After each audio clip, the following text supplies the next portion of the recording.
Bago pa man matapos ang taon ay talagang marami ang nangyari sa katatapos lang na Second All-Filipino Conference. Marami ang nag-step up, nalungkot at nagulat sa mga nangyari.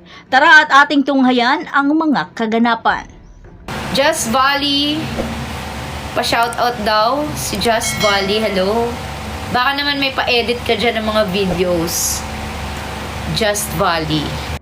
Muli na namang winalis at perpektong naipanalo ng Creamline Cool Smushers ang Second All-Filipino Conference.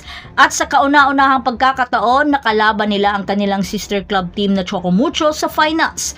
Bagamat hindi man nakuha ng Chocomucho ang inaasam-asam na kampyonato, pero pinahirapan naman ang Creamline na umabot ng 5-setter match ang Game 2 finals. Kaya sobrang tuwa ng mga fans ay pinakitang tapang ng dalawang kupunan. No wonder talagang magaling at may chemistry ang Creamline. Sila pa rin ngayon ang nangungunang kupunan sa PVL, ilang taon na rin ang nakakalipas at magpahanggang ngayon. Pero ang pag-angat ng Chocomucho sa finals ang isang ikinagalak ng mga volleyball fans dahil from 7th placer ngayon umangat sila sa 2nd place. Akalain mo yun? Malaki talaga ang nakuha nilang kumpiyansa sa pagkapanalo nila sa VTV Cup Vietnam nang makuha nila ang bronze medal. Ang susunod na kaya nito ay gold medal na? Ano sa tingin nyo? Nice one. Isa namang malungkot na balita para sa mga atleta ang mga di inaasahang pagka-injured. Talagang matindi ang paglalabanan nila hindi lang physically kundi mas lalo na mentally. Kaya sa isang atleta na naka-recover at naka-overcome sa isang injury ay isang tagumpay na maituturing. Sa mga na-injured naman this season ay sina Des Cheng ng Chocomucho Flying Titans, Aimee Hernandez ng Cheritigo Crossovers, Rania Musa ng Petrogas Angels at ang panghuli ay si Julina de la Cruz ng F2 Logistic Cargo Movers. At si Sed Domingo na nasa Thailand gayon ay nagkaroon naman ng injury niya sa daliri, kaya hindi muna ito makakapaglaro para sa Rakkon Ratchasima, Thailand. Nice one.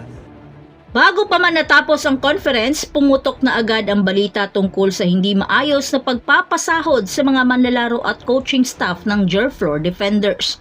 Tila isang eksplosibong balita na pumutok sa social media at nagulantang ang lahat na may mga ganito rin palang pang-i-scam sa mga players.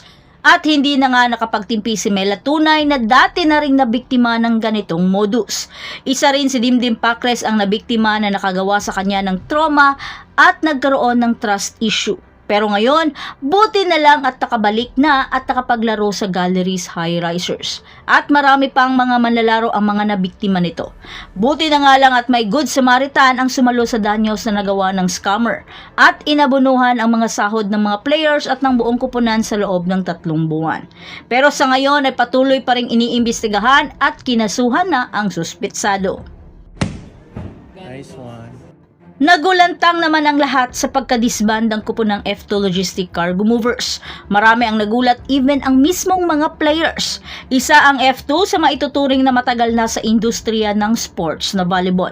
Marami na rin ang napagdaanan ang kupunan. Kaya isang nakakalungkot na balita na sa simulat sa pool ay magkakasama na ang mga core players ni Coach Romil sa De La Salle University hanggang sa F2 tulad nila Chang Abi Maranyo, Kiana D, Majoy Baron, Don Macandili, Kim Fajardo, Aragalang at marami pang iba na ngayon ay magkakawatak-watak na.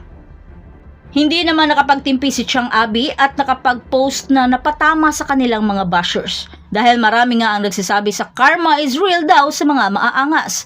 Kaya Chang Abi, kapag mga favorite nyo ho na players nag-aangas at nagyayabang sa court, okay lang.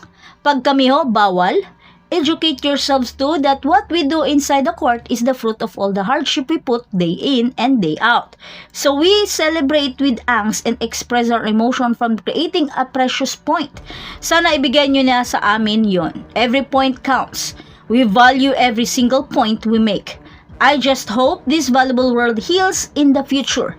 Patoxic nang patoxic ang mga fans as if you know everything we are going through just so we can perform the sports as part of your entertainment.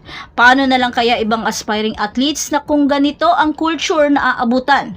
Mga fans na walang respeto at grabe mangyurak sa pagkatao ng mga manlalaro. Saad ito ni Chang Abi sa kanyang post.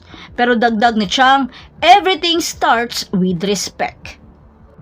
Sa ngayon, may mga usap-usapan na sa social media sa mga lilipatan nilang kupunan pero di pa ito kumpirmado. Nice one. Ang hiling ng karamihan ay nagkatotoo na. Marami na nga ang may gustong paalisin na si Coach Jorge Di Brito sa Akari dahil hindi nito na ma-maximize ang galing ng kanyang mga manlalaro. Nagsimula ito at marami ang nakapuna ng matalo sila ng kanilang bagong sister team na NX-led Chameleon sa ilalim ng pamumuno ng Japanese head coach na si Taka Minowa. Kaya ang pag-resign nito sa koponang Akari ay isa rin kayang indikasyon na bago na rin ang mamumuno sa Philippine Women's National Volleyball Team? Ano sa tingin niyo? Nice one. Nagulat naman ang lahat sa pagkapanalo ni Jel Cayuna as best setter dahil nga sa buong season ay nangunguna ang dalawang playmaker na sina Kyle Negrito at Dina Wong kaya ang lahat ay nagulat sa naturang desisyon ng kinauukulan. Bagamat wala namang kinalaman si Jel Cayuna sa desisyon pero gusto lamang malaman ng mga fans kung paano nila na-compute daw ang naturang stats. Nice one. Coach Kung Fu Reyes hindi naman maiwasang mag-init ang ulo sa Game 2 fighting for bronze nang hindi nila mawaring video challenge sa huling puntos ng signal. Dahil sa foot fault na challenge ay hindi ito iginawad ng committee. Napaka-crucial naman kasi ng laban at napakahigpit ng bakbakan. Kaya kahit tapos na ang laban ay ipinaglalaban pa rin ito ni Coach Kung Fu para sa kanyang koponan. Nice one. Ricky Palo, masayang ibinalita na meron na namang dalawang kupunan ang kumakatok sa PVL. Hindi pa nito pinangalanan dahil ongoing pa siguro ang negosasyon, pero syempre nais lamang siguruhin ng committee na hindi na mauulit muli ang nangyaring di ka nais-nais. Pero masaya ang lahat dahil marami na namang mga players ang magkakaroon ng pagkakataon na makalaro sa Pro League. Nice one. Kaya sa mga susunod na conference, baka ipapatupad na rin ang salary cap at rookie draft. Kaya malamang sa mga susunod na araw, baka mas marami pang mga collegiate players ang tatawid sa Pro League. Sino-sino na naman kaya ang tatawid sa Pro at susurpresahin tayo sa mga magaganap next year. So that's it. Thanks for supporting this channel and please don't forget to like and subscribe and spike the notification bell para lagi kang updated sa mga valuable ganap. And thanks for watching.